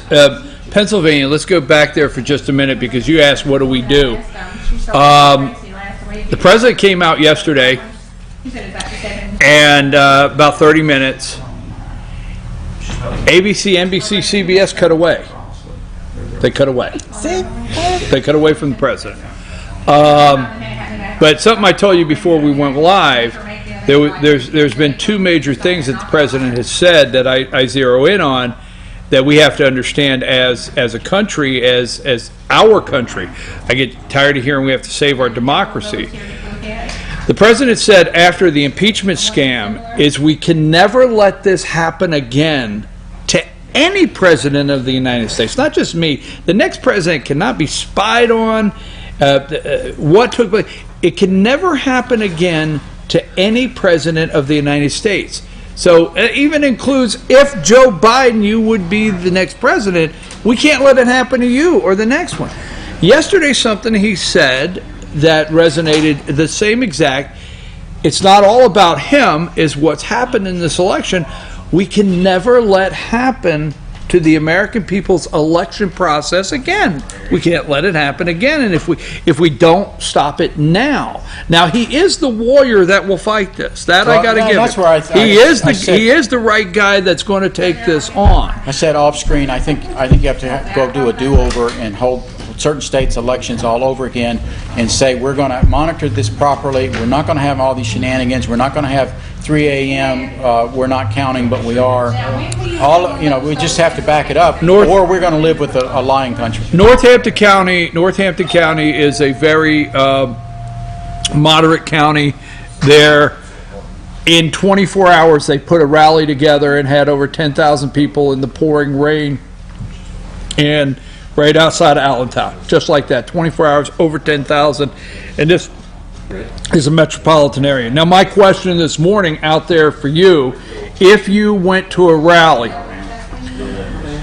57,000, let's double back, Butler, PA. Now, you have Erie up here, which is the home of the never Trumper, Tom Ridge. Tom Ridge is the former governor of Pennsylvania, Republican, never Trumper. He even came out in Pennsylvania, former governor, first Homeland Security Secretary, remember. He came out, about a month ago and endorsed Joe Biden out of Erie, Pennsylvania, and said he would be voting for Joe Biden. So Erie's up here, Butler's here, Pittsburgh's here, Allegheny County. Right in the middle. Allegheny County went 40%, a blue county, for Donald Trump. 40%, okay? Donald Trump outperformed in Philadelphia by 4.2% than he performed last time. I think 5.7% better in Philadelphia than Mitt Romney. So you want me to believe that he outperformed in Allegheny County and he outperformed in Philadelphia, and the center of the state is not enough to get him through. What do those 57,000 people do today? What do you think's going to happen, Rick? I got to scoot. Got to go? Okay. Thank you. Before he leaves, he thinks we might have to have some state do-overs. But what say you, Rick? What do you think? What do you think we have to do? What happens now? Well, we've got 4 lawsuits going right now. When I say we, the Republican Party, the Trump administration has got lawsuits in Georgia, Pennsylvania, Nevada, and Michigan. So, I mean, I think that's the start. You've got to take a step back and look at what was at stake here. It wasn't just Biden winning. Correct. This was their last hope in order for them, and I typed this up last night. Sorry to refer to the notes. No, go for it. What gets lost with the Biden election? For starters, any investigation of Biden with Burisma in China, the Barr investigations, the Durham investigations, the investigations of all the deep state players, the constitutional integrity with D.C. as a state and packing the Supreme Court. Democrats had lots on the line, so they practiced the end justifies the means, just as Zelensky dictated. This was their last straw. They knew that they were going down. They had to pull out all the stops. So now we have to act in kind. In my mind, we have to pull out all the stops as well. And if that means that Amy Coney Barrett is going to be the deciding factor in the Supreme Court as to how this thing gets adjudicated, then so be it.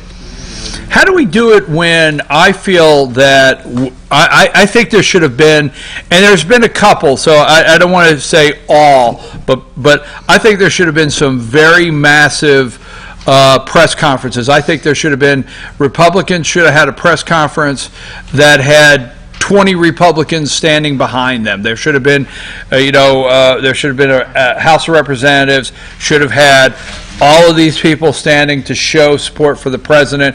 We're not going to stand for this. The Senate, I think there should have been senators lined up. I think state governors. I think state representatives.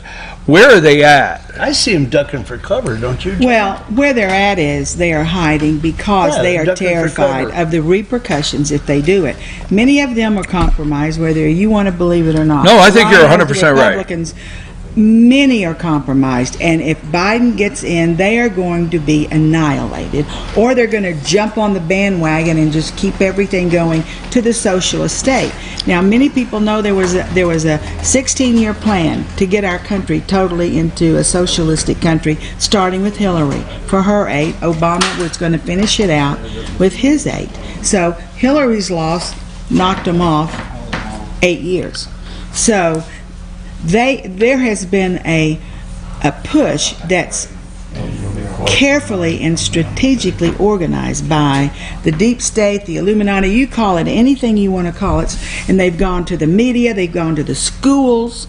They've taken, their object was to take Christ out of schools, to indoctrinate the students. And they've been doing that. They've been doing that for 16 years. And no one wants to believe it. I'll talk with my husband, some other people that are kind of like, oh, Jane, you're crazy. Listen, they've been indoctrinating this country, and the media is guilty of leading the charge. But then some of the Republicans, I mean, look at the Supreme Court.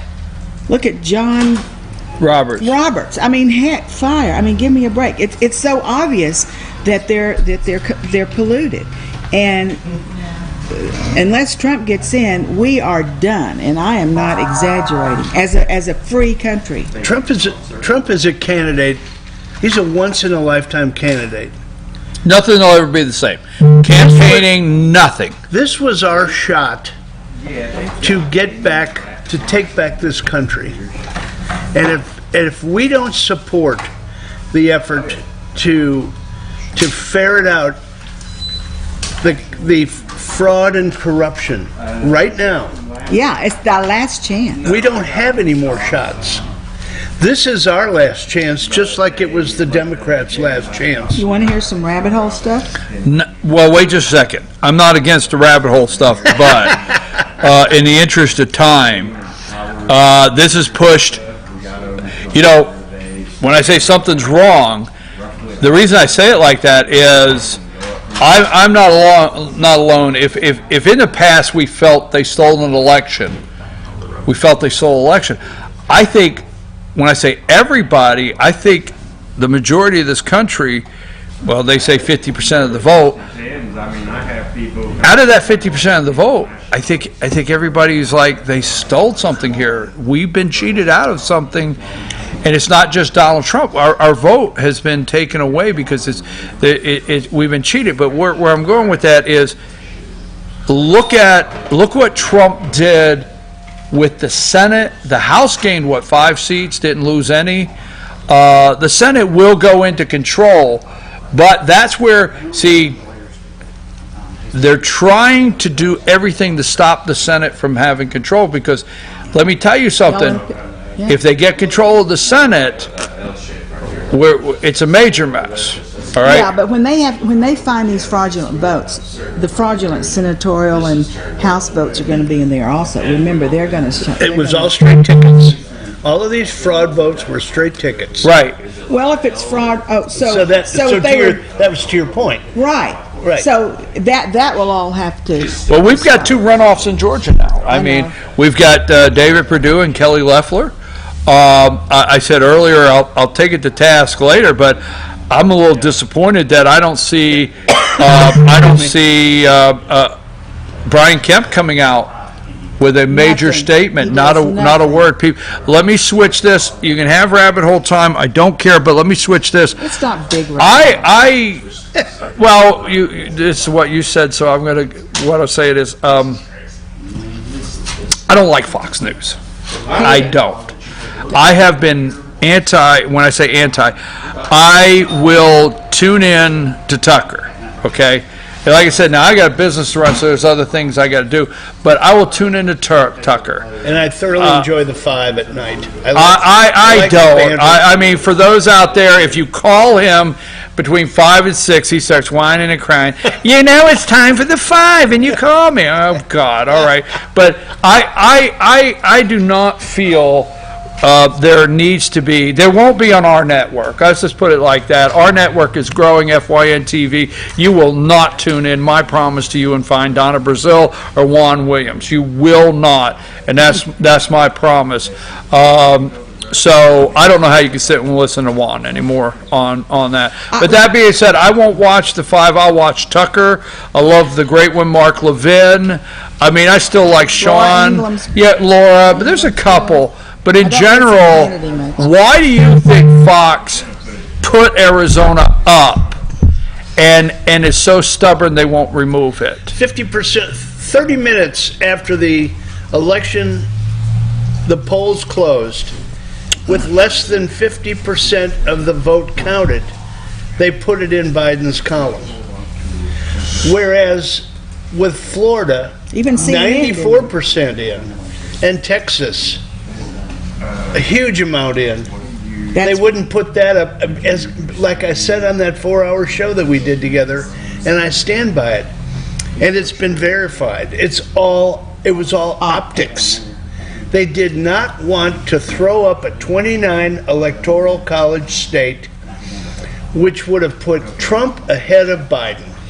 Let me tell you. At no time did they. I'm sorry, Henry. No time did they call a state that would have showed the number ahead for a minute. And the only time. And they didn't find it in their best interest to put Florida up and to put Texas up until they went and called Oregon, Washington, and California.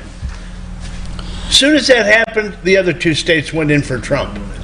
That way the optics stayed the same. Right. Biden's up here, Trump That was is right the plan. here. That's the plan. No question. And it worked. But did you notice Bill Hammer? I was watching Fox at the time. I was switching back to CNN and Fox.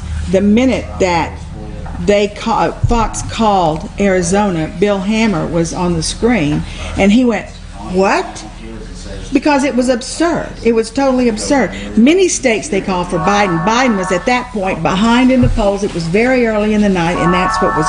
So Hammer wasn't in on the plan. He was flabbergasted. I see it as Fox as their olive branch to the left, so they don't get closed out here soon. Because my thing is even though Georgia has moved, Biden has moved ahead in the votes in Georgia, it's still going to signal a runoff and some investigation. So I don't think, unless it's happened here in the last 30 minutes we've been on the air, I don't think anybody's actually called Georgia. No. Same with Pennsylvania, although it's ahead, they've not made a call.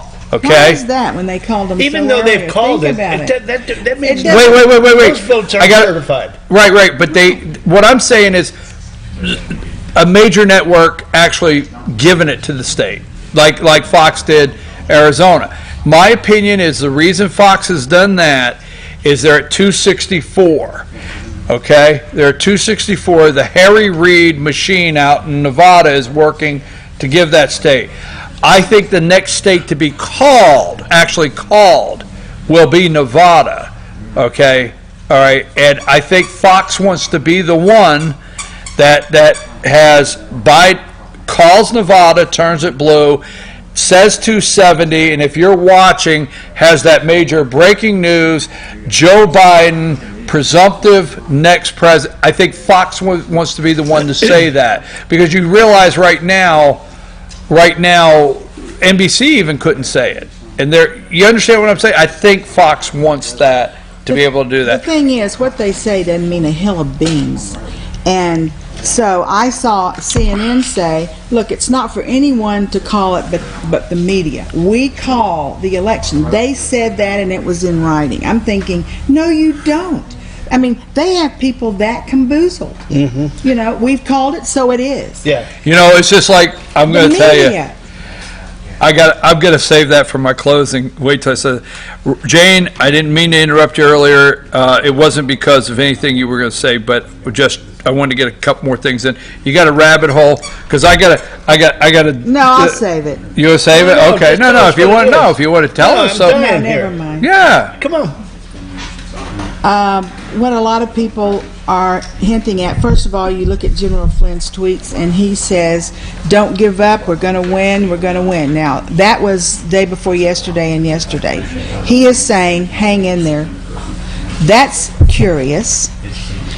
And other people are saying that I read that seem to be in the know is that the government has been working on this sting for a very long time, and the ballots, especially for those Democratic states, have been marked with the chemical that can be detected. That's a rabbit hole, but several people have said that are kind There's a lot of stuff out there, Jane. I give it to you. There is. I'm not giving up.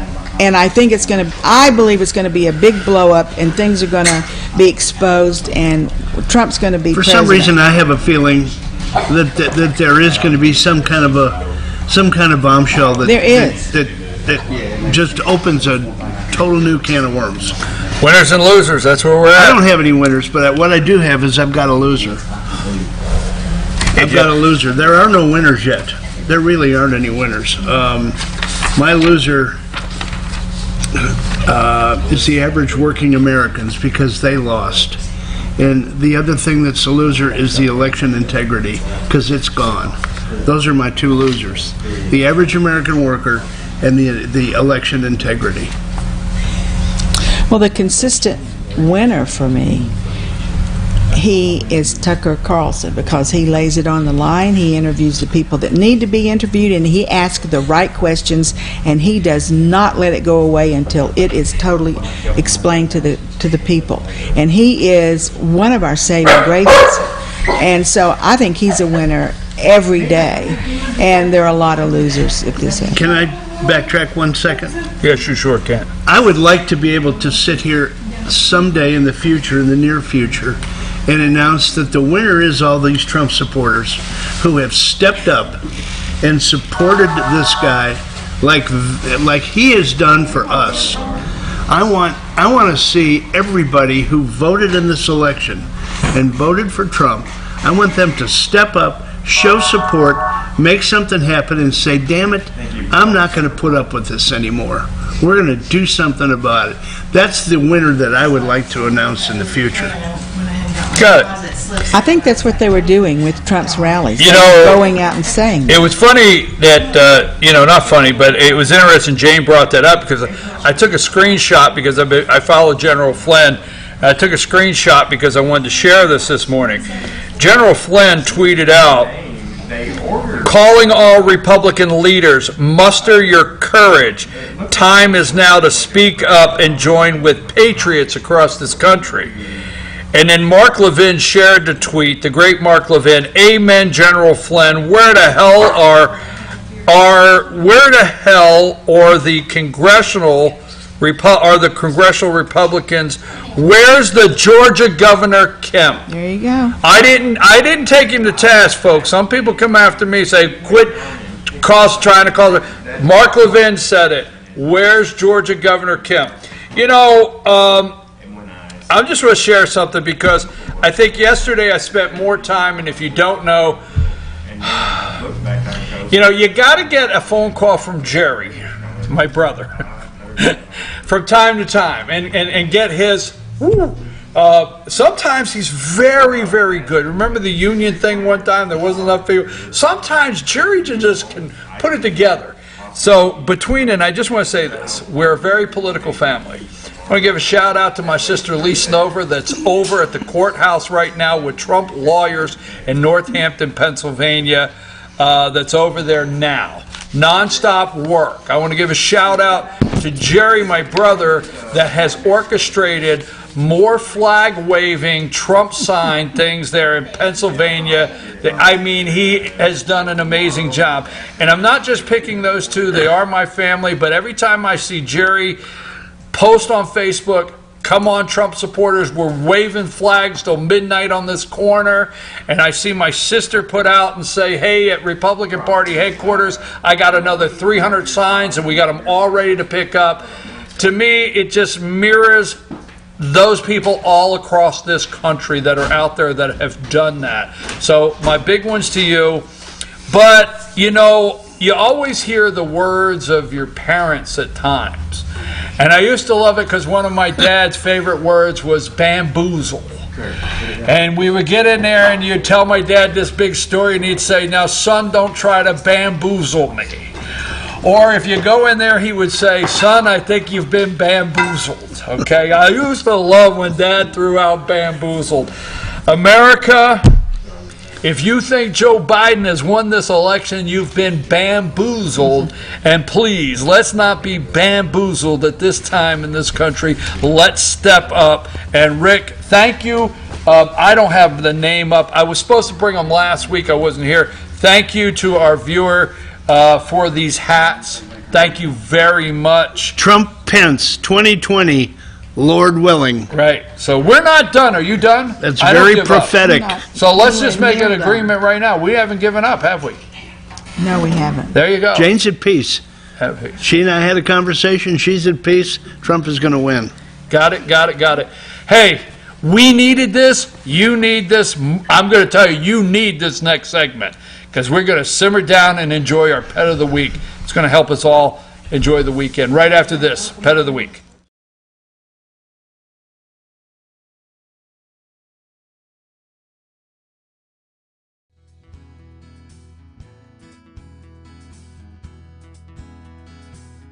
Hello, my name is Chad Watkins. I'm the manager at Larry's Body Shop. We are a family-owned and operated business and have been serving the North Georgia area since 1978. We are located at 1216 Progress Road in LOJ, Georgia. Our shop specializes in collision repair and we work with all major insurance companies. Larry's Body Shop is ICAR Gold, the highest role of training recognized by the collision repair industry. It is estimated that only 10% of collision shops meet these standards. Our shop consists of state-of-the-art equipment such as laser measurement system, down-drive spray booth, spot and MIG welding equipment. All of our paints are mixed on site so that we can guarantee your paint to match every time. I know that having an accident can be a stressful event.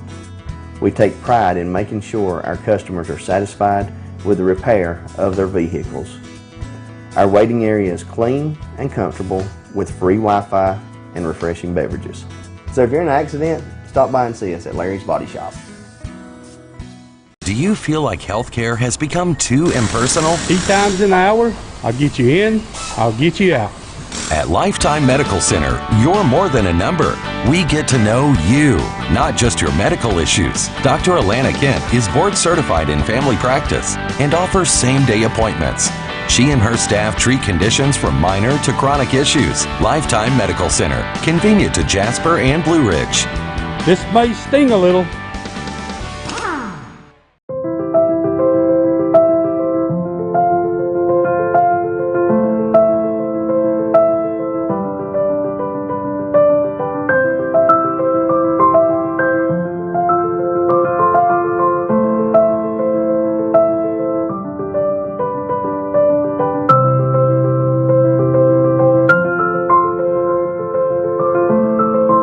North Georgia Diamond is your source for diamonds in North Georgia. In 1981, Reed Nicholson began selling tires out of an old barn in Mineral Bluff. Little did he know that he had just laid the groundwork for the most trusted names in automotive services in the Blue Ridge area. In 1997, Nicholson Tire Center became what it is today, holding the same values of faith, family, and great customer service.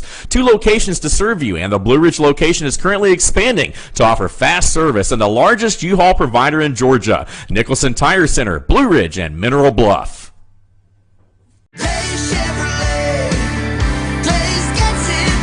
It's been 4 generations of family ownership, tens of thousands of customers, and more Chevys than we'd ever be able to count. And more than 60 years later, when we say Days gets it done, we still mean it. With the North Georgia Mountains lowest Chevy prices, a huge selection, and outstanding customer care. See Days Chevrolet in Jasper, and let's get it done. Days Chevrolet, Days gets it done. Find new roads.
Hey folks, we're back. It's time for our pet of the week from the Humane Society of Blue Ridge.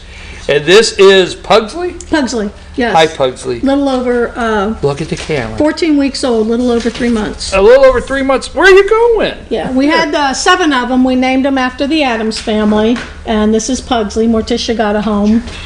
Wednesday got a home. How old is Pugsley? 14 weeks, little over 3 months. Pugsley. And there's 4 left. We have 2 people coming today to look to see if they want to take one. So then there'll be 2 left if they both take one. So what? Hey, don't play hard to get. They are puppies, obviously. You know, they're bitey. We're trying to teach them that, giving them something different than he's a little nervous right now. This is normally not how calm he is. He is a puppy. Now, Pugsley, you said how many weeks? 14. 14 weeks. Yeah. Pugsley's 14 weeks old. Looks a lot like Lab. I mean, Yeah. I got a lab nose here, and I mean, I think he has white on his chest. They've got some Does sweater he? on him today. But I can't pick anything else out, but I can pick the lab out. Yeah, I can definitely see lab. And But he's going to be a medium-sized I would dog. say, yeah, medium. Yeah. Watch me. I do. Thank you for kisses. Thank But you for he's kisses. absolutely, he's very calm, very, very nice. Let's look at the things we like to talk about with each one of our pets we have every week. Looks like it go right into a family. Oh, yes. One of them went to be a best friend to a little girl. Perfect match. I mean, they'll be great with kids. Right. Again, they're puppies. Although we try to train them to go outside, there will be some potty training. There will be definitely training as far as no biting, because that's a puppy thing. They walk well on a leash. He got nervous out in the parking lot. This is his first adventure. So things like that you have to watch. But if he has someone to play with, even another dog, then that's going to be fine too. Wednesday actually has a big brother, Tank. Well, Pugsley's let me hold him here. Oh yeah, He's very he doesn't calm. mind being held. Very calm.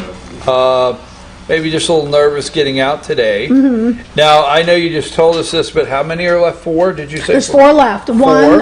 One Tully is black and white, or white with black, and then Pugsley, Gomez, and Lurch are left. So Pugsley, Gomez, and Lurch. How are they all together? Do they roughhouse a Yes, little bit? Do roughhouse a lot. Yes, Do they? yes. I just said his name. Tully is the bully, when they're together. Right. Alone, Tully is a really cute puppy. They all are calm like this alone, so that's why if you take one and you have kids, it'll be fine because they're going to attach to the kid. Right. But when they're together, it's like brothers and sisters fighting, and because they're puppies. Hated Pugsley. Hated Pugsley. Hated Pugsley. And he was playing before we got up here. If you heard the squeak, like I said, he's just a little. Where are you going? You want to go up here a little bit? Okay, tell anybody out there how they can get in touch with you and get more information about adopting Pugsley or one of our other friends out there. We have a lot of cats, kittens. A lot of cats and kittens. And we have other dogs out there that are available. But how do they get in touch with the Humane Society of Blue Ridge if they want to come see Pugsley, put a meet and greet together? Just come on, give us a call, 706-632-4357. Come on out, 171 Mineral Springs Road. We are still following some COVID procedures. We have the 4 puppies. Nico and Katrina are still there. Whenever we get puppies, the older dogs kind of get overlooked. We still have Dixie. She's about a 5-month-old puppy. What do you call them? Coonhound type. Yeah. And then there's, we just got a big one yesterday. He looks like he has some Great Dane in him. His name is Maverick. And then we have another little Dachshund Min Pin Happy, which I think her name is, they changed her name to something. Anyway, cats and kittens galore. We've got tons of cats and kittens that are looking for good homes. We have all kinds of personalities with the kittens and cats. Some want to just sit in your lap, and some want to play, and some just want a house, and they're not really that loving unless it's on their terms, and you know how that goes. Yes. Folks, it's the Humane Society of Blue Ridge.org. That's Humane Society of Blue Ridge.org. Also find their Facebook page, Humane Society of Blue Ridge. They have all of their available cats, dogs, kittens, puppies. There's pictures on there. All of the applications, things that you, questions that you may have, ways to get in touch with them, and you schedule a meet and greet. Come up and meet your new furry friend. And let's find forever homes for our pets there. We thank everybody at the Humane Society of Blue Ridge, all of the employees there, volunteers. It takes so many to make it happen. You guys do a great job. Pugsley, are you ready to get your new home? You're going to. I predict it's today. Okay? Humane Society of Blue Ridge.org. Don't forget it. Check it out. We got to go. It's been a long week, but we're going to be back 8 a.m. Monday morning, FYN TV bkp.com, 8 a.m. Monday morning. Emily, you have a great weekend. Rena, thank you for always taking your time to bring one of these beautiful pets to round out our week. This is our star of the show. Thank you, Circuit World of Blue Ridge, everybody on the All-Star panel, our doctors. Just thank you to all. We'll see you Monday morning, 8 a.m.